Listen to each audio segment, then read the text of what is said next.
আসসালামু আলাইকুম। নয়া দিগন্তের টপ নিউজে আপনাদের স্বাগত জানাচ্ছি আমি শাহানা জাহান। আজকের টপ নিউজের শিরোনাম, গণভোট ইস্যুতে অচলাবস্থা, 7 দিনের সময়সীমা শেষের পথে।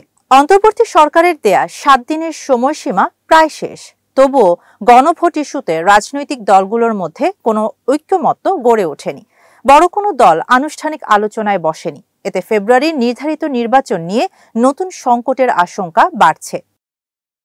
গত সপ্তাহে অন্তর্বর্তী সরকারের পক্ষ থেকে ঘোষণা দেওয়া হয়েছিল, গণভোট নির্বাচনকালীন প্রশাসন ও সংবিধান সংস্কার নিয়ে 7 দিনের মধ্যে দলগুলোর মধ্যে সমঝোতা গড়ে তুলতে হবে। কিন্তু সময়সীমার 5ম দিন পর্যন্ত বড় কোনো দল আনুষ্ঠানিক আলোচনায় বসেনি। রাজনৈতিক বিশ্লেষকরা বলছেন, 8 মাস ধরে দলগুলোর মধ্যে পুনর্মিলন হয়নি। এই অবস্থায় 7 দিনের মধ্যে ঐকমত্য গড়া অবাস্তব। এদিকে বিএনপি মহাসচিব মির্জা ফখরুল ইসলাম আলমগীর বলেন, সংসদ নির্বাচনের দিনেই গণভোট হবে, এর আগে কোনো ভোট নয়। তার দাবি, জুলাই জাতীয় সনদ বাস্তবায়ন নিয়েই সরকারকে এগোতে হবে, নতুন করে কোনো সংকট সৃষ্টি করা যাবে না।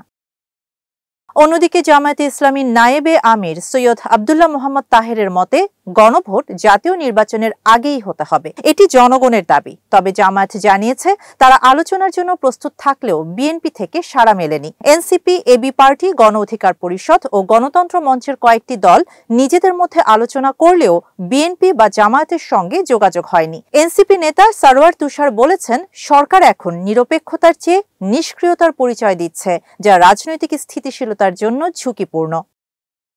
সংবিধান বিশেষজ্ঞ ডক্টর শাহদিন মালিক মনে করেন, গণভোটের প্রক্রিয়া এখনো আইনি ও বাস্তবিকভাবে প্রস্তুত নয়। গণভোটকে অস্বীকার করা মানে গণ অভ্যুত্থানের স্পিরিটকে খাটো করা বলে মনে করেন আইনজীবী শিশির মনির। রাজনৈতিক বিশ্লেষক অধ্যাপক দিলারা চৌধুরী সতর্ক করেছেন, দলগুলোর পারস্পরিক অবিশ্বাসের কারণে ফেব্রুয়ারির নির্বাচন অনিশ্চিত হয়ে পড়েছে। অর্থনীতি বিশ্লেষকরাও সতর্ক করছেন, রাজনৈতিক অচলাবস্থা দীর্ঘ হলে বিনিয়োগ ও বাণিজ্য ক্ষতিগ্রস্ত হতে পারে। সরকারি সূত্র বলছে, আলোচনায় অগ্রগতি না হলে গণভোট প্রক্রিয়া এগিয়ে নিতে বিকল্প ব্যবস্থা নেওয়া হতে পারে। তবে সরকারের অবস্থান স্পষ্ট, সমঝোতার পথ শেষ মুহূর্ত পর্যন্ত খোলা থাকবে। শাহানা জাহান, নয়া দিগন্ত।